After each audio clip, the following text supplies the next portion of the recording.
Isang mapagpalang umaga po muli sa ating lahat, mga kapatid. At muli tayo ay nasa bagong paksa na ating pong pinakikilala sa umagang ito. Ito ay may kinalaman po sa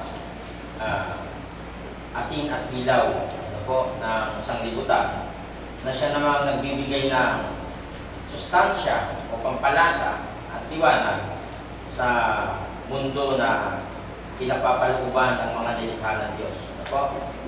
In the previous verse, Jesus compared His disciples to the salt of the world. Nakita natin po nung nakaraan, sinabi ng ating Panginoong Yesus na tayo daw.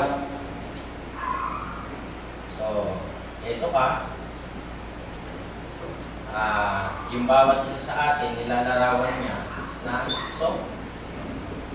At dito sa paksa po natin ngayon, so, anong ibig sabihin ito? At ito. You are the salt of the earth. Ito ay isang pananalita na tayutay, figurative language na ibig sabihin ay metaphor na direktang tinutukoy pero hindi ng kahulugan, direct comparison. Hindi siya literal. At makikita natin dyan. Now He compares them to light. He calls them the light of the world. Ito tayo. Yung mga alagad, disciples. Ang target kasi po natin, itong mundo. Pag sinabing mundo o earth, ang tinutukoy po dyan yung mga tao, people. Kaya dapat yung asin nakaka-apekto dito, yung ilaw nakaka-apekto dito. Yun yung ipinakikita ng mga talata na sinasabi nga na tayo ay maipukumpara daw sa ilaw. Sabi kanina, you are the salt of the earth. Dito naman, you are the light of the world. Bawat isa sa atin po na tinawag bilang maging tagasunod ng ating Panginoong Yesus ay umaasa ang Diyos na magkakaroon tayo ng epekto. Yan, yung salt. Diba, ang sabi, pag tumaba, wala nang kwenta yan, wala nang lasa, wala nang epekto. So ito namang light, kinakailangan siya magkaroon din ng tinatawag na influence. Ito po. Para makapag-shine in influence. Effect ng salt at influence ng light na nakikita sa bawat alagad na tinawag ng ating Panginoong Yesus. Kaya nga, sa ating pamumuhay bilang mga Kristiyano, dito tayo nasusubok sa araw-araw versus sa pakikisalamuha sa mga tao. Kaya tinatawag tayo na ilaw. Bakit tayo tinawag na ilaw? Dahil tayo ay nasa atin yung pag-asa, yung mga influence niyan, yung light na yan, nandiyan yung wisdom. Nandiyan yung knowledge. Yung mga tao naghahanap ng sagot.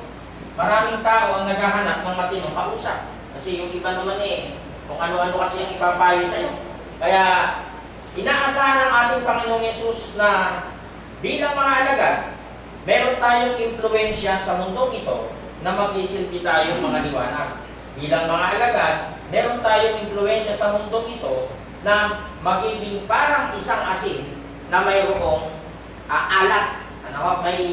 Meron siyang lasa para sa ibang tao. Kasi nga, tumatawag tayo ng iba't ibang mga tao.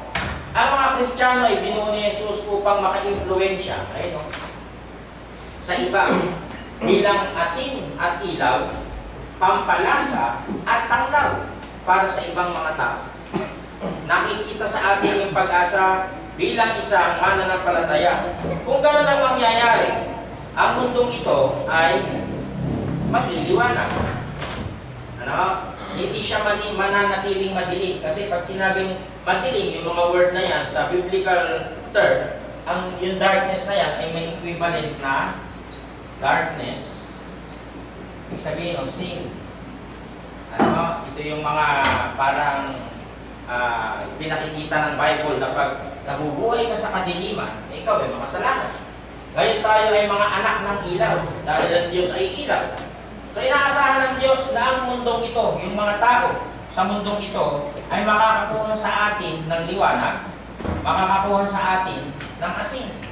Kumbaga, pagpapakita na tayo ay mayroong epekto na mga pampalasa sa mundong ito na gumagamit ng salita ng Diyos, na inaasahan ng Diyos na magiging maliwanag ang mundong ito sa pamamagitan ng kanyang ebanghelyo. Kasi, ito yung tinutukoy dyan eh. Karunungan, diba? Wisdom, knowledge, yan. Pagka ikaw ay naging maalam sa buhay, maipapayo mo ito sa iba, masasabi mo ito sa iba, makakahikayat ka sa iba. Ganun po ang nais ipahiwatig ng salt and light. Kung tayo ay naglalakad sa isang madilim na lugar, kung minsan nasubukan yan, halimbawa brown out, ano po, at hindi natin nakikita ang ating nilalakaran, di ba gaganyan-ganyan ka? Pag nag-brown out na sa bahay, teka, nasaan yung nagkakagulo lagi mo sa kandila? Kasi nasurpresa eh. Hindi alam kung saan nakalagay yung kandila. Ang unang tatakbo ay cellphone. Bakit? May flashlight. Ayun. Ano ha? So, ganun lang nangyayari. Kung tayo daw ay naglalakad sa isang madilim na lugar at hindi natin nakikita ang ating nilalakaran, nakangapa tayo sa dilim. Nababalot ng takot.